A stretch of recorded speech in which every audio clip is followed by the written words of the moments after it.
আজকে রয়েছে একের পর এক বড় খবর। আবারও সাধারণ মানুষের মাথায় বাড়তি বোঝা। পেট্রোল ডিজেলের পর এবার বেড়েছে সিএনজি ও পিএনজির দাম। দেশ জুড়ে পরীক্ষাকে ঘিরে নতুন বিতর্ক। নিট, সিবিএসই, এসএসসি ও সিইউইটি নিয়ে প্রশ্নের মুখে শিক্ষা ব্যবস্থা। অসমে বেকার যুবকদের জন্য বড় সুখবর। 2 লক্ষ সরকারি চাকরির ঘোষণা করেছেন হিমন্ত বিশ্ব শর্মা। কয়েকদিনের মধ্যে খবর পেয়ে যাবেন। রেশন কার্ডধারীদের জন্য এসেছে গুরুত্বপূর্ণ আপডেট। জুন মাস থেকে আপাতত সুলভ মূল্য ডাল, চিনি ও লবণ পাওয়া যাবে না, যদিও চাল আগের মতোই মিলবে।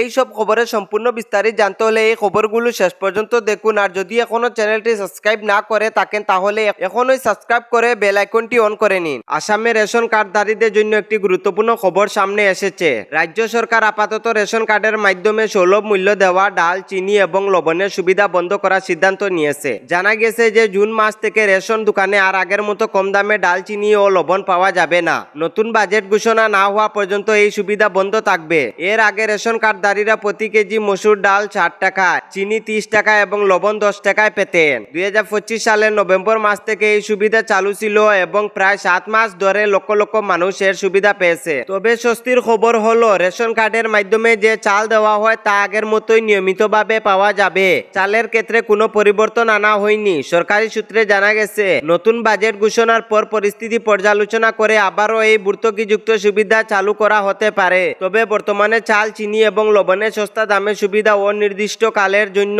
স্থগিত রাখা হয়েছে। এই সিদ্ধান্তের ফলে রাজ্যের প্রায় 70 লক্ষ রেশন কার্ডধারী পরিবার প্রভাবিত হতে পারে বলে মনে করা হচ্ছে। বিশেষ করে নিম্ন আয়ের পরিবারগুলোর জন্য এটি একটি বড় ধাক্কা হিসেবে দেখা হচ্ছে। অসমে বেকার যুবকদের জন্য বড় সুখবর দিল রাজ্য সরকার। আগামী 5 বছরে রাজ্যের 2 লক্ষ যুবক যুবতীকে সরকারি চাকরি দেওয়ার লক্ষ্য শুরু হয়েছে মিশন 2 লাখ গভর্নমেন্ট জব। মুখ্যমন্ত্রী ডক্টর হিমন্ত বিশ্ব শর্মা সামাজিক মাধ্যমে জানিয়েছে নির্বাচনের আগে দেওয়া প্রতিশ্রুতি পূরণ করতে এই বড় উদ্যোগ নেওয়া হয়েছে। ইতিমধ্যে মুখ্য সচিবের নেতৃত্বে একটি বিশেষ টাস্ক ফোর্স গঠন করা হয়েছে, যারা আগামী কয়েক মাসের মধ্যে চাকরি নিয়োগের সম্পূর্ণ রোডম্যাপ তৈরি করবে। সরকারি তথ্য অনুযায়ী বিভিন্ন দপ্তর, স্বায়ত্তশাসিত সংস্থা, কলেজ, বিশ্ববিদ্যালয়, মিশন ও সোসাইটিগুলিতে বর্তমানে কতগুলি পদ খালি রয়েছে এবং ভবিষ্যতে কতগুলি পদ খালি হবে তার বিস্তারিত তালিকা তৈরি করা হচ্ছে। মুখ্যমন্ত্রী বলেন প্রতিশ্রুতি পূরণে কোনো রকম দেরি করা হবে না। ইতিমধ্যে বিভিন্ন দপ্তরে শূন্যপদ চিহ্নিত করার কাজ শুরু হয়ে গেছে। শুধু সরকারি চাকরিই নয়, যুবকদের আত্মনির্ভর করে তুলতে বিশেষ গুরুত্ব দিচ্ছে সরকার। মুখ্যমন্ত্রীর আত্মনির্ভর অসম অভিযান বা সিএমএ এর মাধ্যমে যুবকদের ব্যবসা শুরু করার জন্য আর্থিক সহায়তা ও ঋণ সুবিধা দেওয়া হচ্ছে।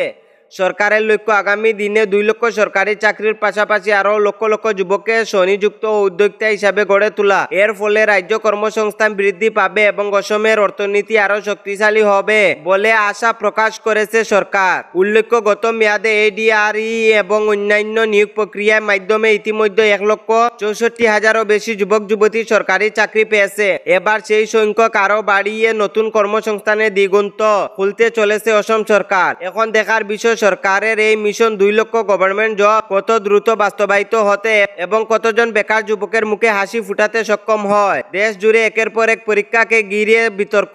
প্রশ্নের মুখে দেশের শিক্ষা ব্যবস্থা। নিট, সিবিএসই, এসএসসি এবং সর্বশেষে সিইউইটি পরীক্ষাকে কেন্দ্র করে নতুন করে শুরু হয়েছে রাজনৈতিক চর্চা। বিরোধী নেতা রাহুল গান্ধী অভিযোগ করেছেন দেশের কোটি কোটি শিক্ষার্থীর ভবিষ্যৎ নিয়ে ছেলে খেলা করা হচ্ছে। তিনি দাবি করেন একের পর এক গুরুত্বপূর্ণ পরীক্ষার প্রশ্নপত্র ফাঁস, প্রযুক্তিগত ত্রুটি এবং অব্যবস্থাপনার ঘটনা সামনে এসেছে। সবচেয়ে বেশি বিতর্ক তৈরি হয়েছে নিট ইউজি পরীক্ষাকে ঘিরে। অভিযোগ উঠেছে প্রশ্নপত্র ফাঁস হওয়ার কারণে পরীক্ষার স্বচ্ছতা নিয়ে বড় প্রশ্ন তৈরি হয়েছে। বিষয়টি নিয়ে তদন্তও চলছে। অন্যদিকে সিইউইটি পরীক্ষার সময় বিভিন্ন কেন্দ্রে সার্ভার সমস্যা, প্রযুক্তিগত ত্রুটির কারণে বহু পরীক্ষার্থী ভোগান্তির শিকার হয়। সিবিএসই ও এসএসসির বিভিন্ন পরীক্ষাকে ঘিরে অতীতে একাধিকবার প্রশ্ন উঠেছে। এই ঘটনাগুলিকে সামনে রেখে বিরোধীরা কেন্দ্রীয় সরকারের সমালোচনা করেছে।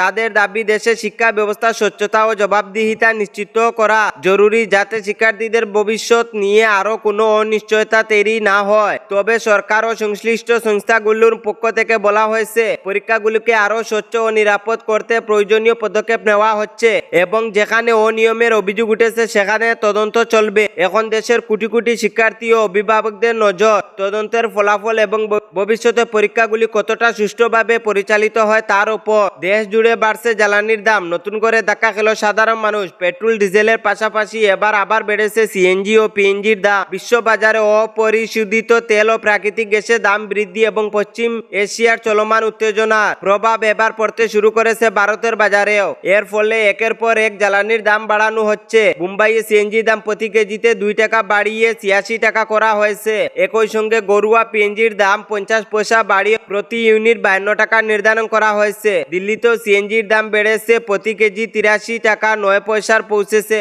গ্রেটার নয়ডা ও নয়ডার এর দাম 91 টাকা 70 পয়সা প্রতি কেজি। বিশেষজ্ঞদের মতে বিশ্ববাজারে তেলের দাম বৃদ্ধি, দেশীয় গ্যাসের সরবরাহ কমে যাওয়া এবং ভারতীয় টাকার মূল্য কমে যাওয়ার কারণে এই মূল্য বৃদ্ধি হয়েছে। অন্যদিকে গত কয়েকদিনের মধ্যে পেট্রোল ও ডিজেলের দাম একাধিকবার বেড়েছে। এর ফলে পরিবহন খরচ বাড়ার পাশাপাশি নিত্য প্রয়োজনীয় পণ্য দামও বাড়তে পারে বলে আশঙ্কা করা হচ্ছে। তবে তেল সংস্থাগুলোর দাবি, বর্তমান পরিস্থিতিতে খরচ বেড়ে যাওয়ায় মূল্যবৃদ্ধি ছাড়া তাদের সামনে আর কোনো বিকল্প ছিল না। জ্বালানির এই লাগাতার মূল্যবৃদ্ধি সাধারণ মানুষের দৈনন্দিন খরচের ওপর নতুন চাপ তৈরি করেছে। এখন সকলের নজর আগামী দিনে আন্তর্জাতিক বাজারে পরিস্থিতি স্বাভাবিক হলে দাম কিছুটা কমে কি না।